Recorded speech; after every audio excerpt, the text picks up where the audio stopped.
안녕하십니까. 시황센터 시간입니다. 오래간만에 영상을 올려드렸는데요. 최근에 한국 시장이나 미국 시장 모두 투자하기가 만만치 않은 지루한 횡보 장세를 보여주고 있습니다. 특히 한국 시장은 가끔씩 나타나는 정책적 이슈로 인해서 더욱 실망스러운 모습을 보여주고 있죠. 그래서 코리아 디스카운트 현상이 나타나고 있으면서 저평가의 디커플링이 나타나고 있습니다. 이런 상황이 계속 되다 보니까 이 한국 시장에 투자해야 되나 하는 생각을 하실 수가 있을 텐데요. 저 역시 한국 시장의 이런 실망스러운 모습에 기운이 빠지고 좀 어려운 상황인 것은 맞습니다. 하지만 우리가 과거를 생각해보고 역발상적인 생각을 해보면 다른 관점으로 또 생각해볼 수가 있을 것 같습니다. 최근 한국 시장 보시면 여기 나와 있는 것처럼 한 달 이상을 횡보를 하고 있습니다. 이렇게 또 미국 시장이나 글로벌 시장이 상승할 때는 반밖에 못 따라가고 또 하락할 때는 더 많이 하락하는 상황들이 많이 벌어졌는데요. 이런 한국의 저평가 현상에 대해서 다시 한번 또 돌아보고 어떤 시그널이 나오면 이 저평가가 해소될 것인가를 좀 생각해보고 또 역발상적인 방법으로 어떻게 이 상황을 대처하면 좋을지에 대해서 오늘 말씀을 나눠보려고 합니다. 그래서 제가 준비한 것은 한국 주식시장의 디스카운트에 대한 이야기인데요. 많은 분들이 한국 시장이 디스카운트 되어 있다는 건 아실 거고 많은 자료들이 나와 있고 리포트들이 있습니다. 한국 시장의 디스카운트에 대해서 대체적으로 이야기하는 부분과 또 제가 특별하게 많은 분들이 언급하지 않는 부분에 대해서 말씀을 드리고 이런 부분들이 해소되는 것을 우리가 지켜봐야 된다는 것을 말씀드리려고 합니다. 코스피 PBR이 1배 안팎이라는 것은 너무나 유명하고요. 선진국 대비해서 굉장히 낮은 수준이죠. 구조적인 요인과 수급적인 요인은 저는 복합적으로 있다고 생각하는데요. 많은 분들이 말씀하시는 게 구조적 요인을 많이 얘기를 하세요. 기업들의 낮은 수익성과 성장성, ROE가 선진국 대비해서 낮은 기업들이 많다. 그리고 인구 고령화와 전통 제조업 위주로 경제 구조가 되어 있어서 AI라든지 이런 최첨단 하이테크 산업에 대해서 우리가 뒤처지는 부분이 있다. 라는 것이 또 성장성에 대한 우려감이죠. 그리고 기업 지배구조 문제는 늘상 나오는 문제입니다. 기업이 재벌 체제의 순환 출자 구조하고 복잡한 지배구조, 중복 상장이라든지 이런 것들로 인해서 기업 가치가 훼손되고 있는 것이 아닌가라는 이야기들이 많습니다. 그리고 주주환원 정책은 가장 단골 뉴스죠. 배당 사량이 상당히 낮아서 투자 매력이 떨어지는 부분이 있다라고 합니다. 지정학적 리스크가 할인 요인이 된다고 하기도 하지만 대만과 비교하면 이거는 좀 설득력이 위협할 수도 있을 것 같습니다. 한국 증시 저평가에 저는 수급적 요인이 굉장히 크다라고 생각을 합니다. 우리가 개인 자산들을 나눠 보면은 부동산이 75%에 육박하는 그런 자산 구조를 갖고 있습니다. 주식 비중은 당연히 7%에서 5% 정도로 상황에 따라서 왔다 갔다 하는데요. 이런 낮은 수급 구조를 갖고 있기 때문에 저평가가 나온다라고 생각을 하고 있습니다. 가격이라는 것은 수요와 공급에 의해서 결정이 되는데 주가라는 가격도 이런 수급 요인이 매우 열악하기 때문에 낮게 형성되지 않나 이렇게 생각하고 있습니다. 또 부수적으로 수급적인 요인에서는 외국인 투자 의존도가 너무 높습니다. 외국인 지분 비율이 그렇게 높은 편이 아닌데도 외국인 투자자들의 움직임에 따라서 주식시장이 많이 움직이는 그런 상황이 벌어지고 있고요. 국내 기관 투자가 역할도 많이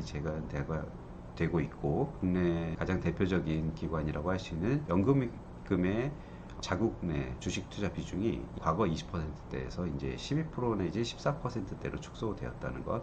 이런 안정적인 수요 기반이 부족해서 외국인이 이탈하면 대응력이 낮을 수밖에 없는 것 같습니다. 이제 한눈에 알아보기 쉽게 한국의 주식시장을 지표를 비교를 해보면은 이렇고요. 특히 주식자산 비중이 5%에서 7% 정도인데 미국은 35에서 40%가 주식 비중이고 부동산도 한국은 75%로 편중되어 있지만 미국이나 일본은 한 40% 수준이다. 이렇기 때문에 주식시장에 많은 돈이 상대적으로 몰리지 않는다라는 것이 주식시장 저평가의 주요한 또 원인 중에 하나이기 때문에 부동산 시장에서 주식시장으로 자금이 어느 정도 이동을 해서 자산 배분이 정상화되는 수준으로 변해야 한국의 주식시장의 수급 구조도 개선이 될 거라고 생각하고 저평가 해소되는 데 큰 역할을 할 거라고 생각을 합니다. 그렇기 때문에 주식시장으로 올 수 있도록 하는 인센티브나 유인책이 좀 필요하지 않을까, 저는 그렇게 생각하는데 오히려 정책이 역행하고 있는 것에서 매우 안타깝습니다. 이런 정부 정책과 시장 영향을 또 그래서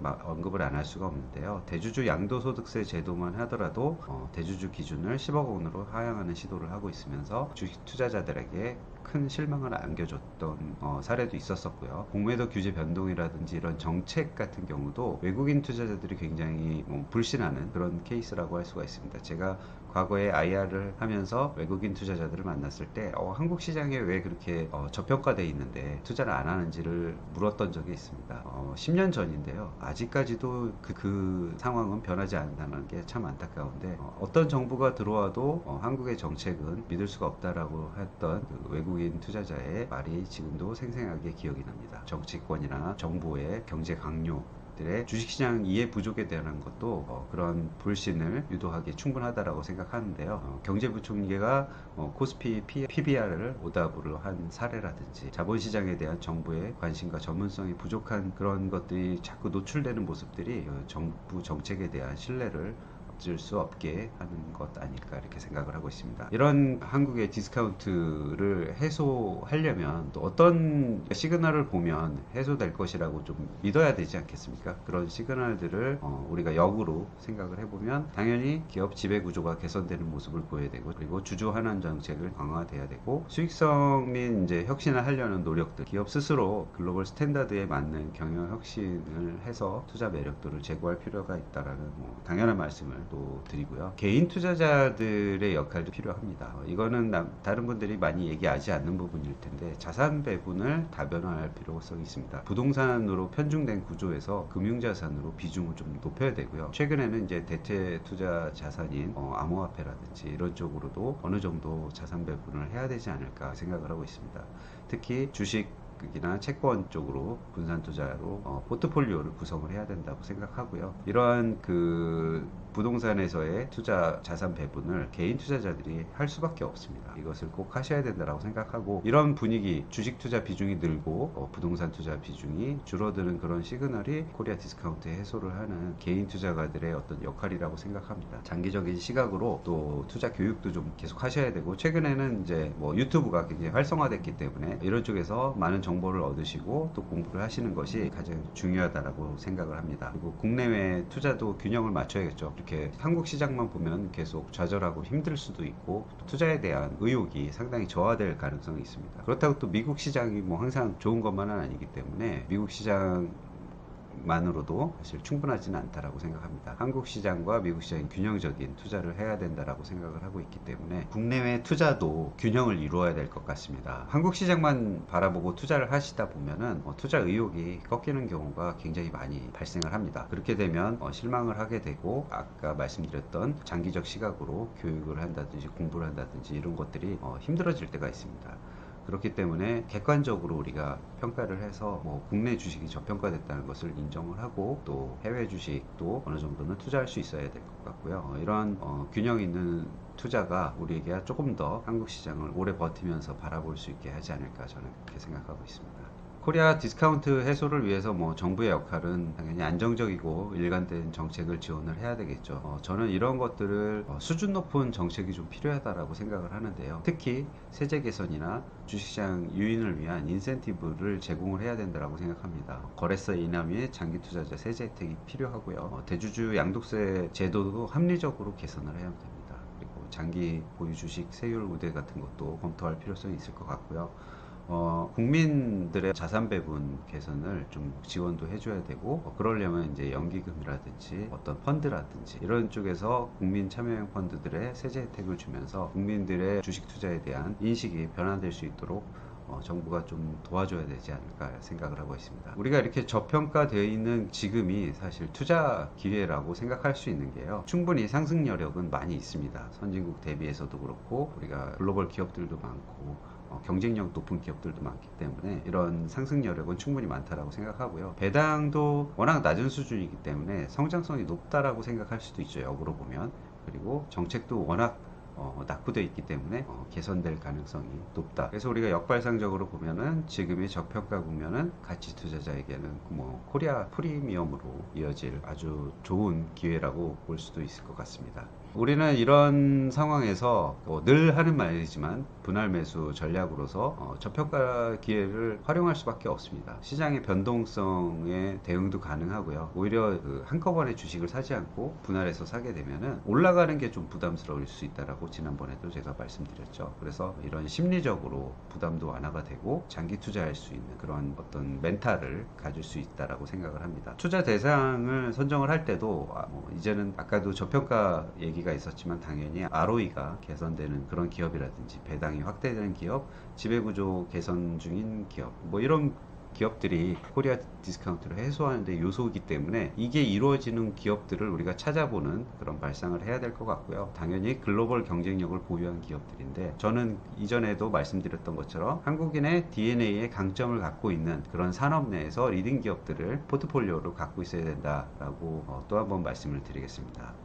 대표적으로 바이오나 엔터, 뷰티, 그리고 전력이나 에너지, 전통적이지만 방산, 조선, 반도체는 전통적으로 우리가 또 잘했던 그런 강점을 갖고 있는 산업이죠. 이런 것들이 최근에 다시 한국에 대한 세계적인 조명과 함께 또 부각되고 있는데요. 우리의 이런 DNA 강점을 살려서 글로벌 경쟁력을 보유한 기업들을 집중적으로 포트폴리오에 담아야 되겠다라고 생각을 합니다. 그것을 오랫동안 버티고 담으려면 아까도 말씀드렸던 분할 매수 전략으로 장기적 관점으로 나누어서 매수하시는 것이 좋다라고 생각을 합니다. 이런 답답한 한국 증시에 대한 이제 역발상적인 전략을 조금 전에 말씀드렸는데요. 이러한 변화가 각 주체들이 노력이 돼야 될 것 같고 그런 변화가 어느 정도 보인다고 하면은 조금 더 매수의 분할하는 속도를 높여갈 수 있을 것이라고 생각합니다. 지금은 다소 이제 정체되어 있기 때문에 천천히 매수를 하시더라도 이런 변화가 만약에 포착이 된다라고 판단을 하시면 그 매수하는 그 주기를 더 짧게 하면서 매수의